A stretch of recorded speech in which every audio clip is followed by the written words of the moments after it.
लद्द का पिता की खेत में मदद कर रहा था, लेकिन उसने चुपके से कपास की कच्ची कलियां तोड़ डाल दी। ये जानकर पिता को गुस्सा आया और वह उसे मारना चाहता था, लेकिन जब फसल कटाई का मौसम आया तो उनके घर की कपास की पैदावार 3 गुना बढ़ गई।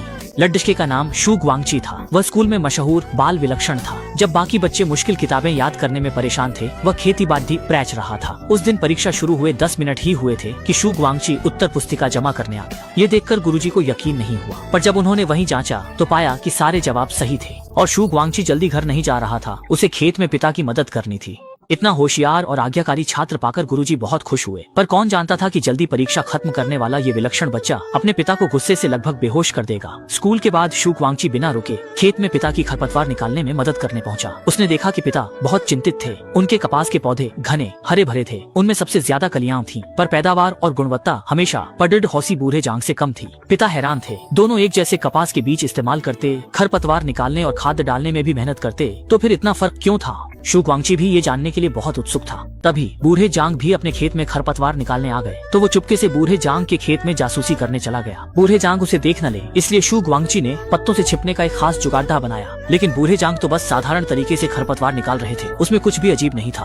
पर इसके बाद बूढ़े जांग ने कुछ ऐसा किया जिससे वो हैरान रह गया। शू ग्वांगची और करीब से देखने के लिए धीरे धीरे आगे बढ़ने लगा। उसने देखा कि बूढ़े जांग कपास की कलियों को तोड़ रहे थे, और जब शू ग्वांगची ये देखने में मग्न था तो चींटियों का एक झुंड उसके कपड्डों में घुस गया। इससे वो पकड़ा गया। बूढ़े जांग के पूछने पर शू ग्वांगची ने कुछ नहीं छिपाया। मैं ये देखने आया था कि आप कपास कैसे उगाते हैं, क्योंकि आपके खेत की कपास हमेशा सबसे अच्छी होती है। अपनी ऐसी तारीफ सुनकर बूढ़े जांग बहुत खुश हो गए। उन्होंने शू ग्वांगची से कहा कि वो कुछ भी पूछ सकता है, वो जरूर जवाब देंगे। और शू ग्वांगची भी सीधा मुद्दे पर आ गया। दूसरे लोग तो ज्यादा से ज्यादा कपास उगाना चाहते हैं, पर आप इन कलियों को क्यों तोड़ दे रहे हैं? बूढ़े जांग ने सुना तो समझ गए कि शू ग्वांगची सच में कुछ सीखने आया है। उन्होंने कुछ नहीं छिपाया, समझाया कि ये खरपतवार निकालने जैसा है। खेत में उगी खरपतवार फसल का पोषण छीन लेती है, इसलिए उसे निकालना पड़ देता है। ठीक वैसे ही छोटी कलियां भी बढ़ती कलियों का पानी और पोषण छीन लेती हैं। ज्यादातर लोग सोचते हैं कि जितनी ज्यादा कलियां होंगी कपास की पैदावार उतनी ही ज्यादा होगी, पर ये सच नहीं है। अब पतझड़ का मौसम आने वाला है। छोटी कलियों के पास बढ़ने के लिए ज्यादा समय नहीं है। उन्हें रखने से बस पोषण बर्बाद होगा, इसलिए छोटी कलियों को तोड़ देने से सारा पोषण बढ़ती कलियों को मिल जाता है और बढ़ती कलियां और ज्यादा कपास पैदा करती हैं। ये सुनकर शू ग्वांगची को सब समझ आ गया।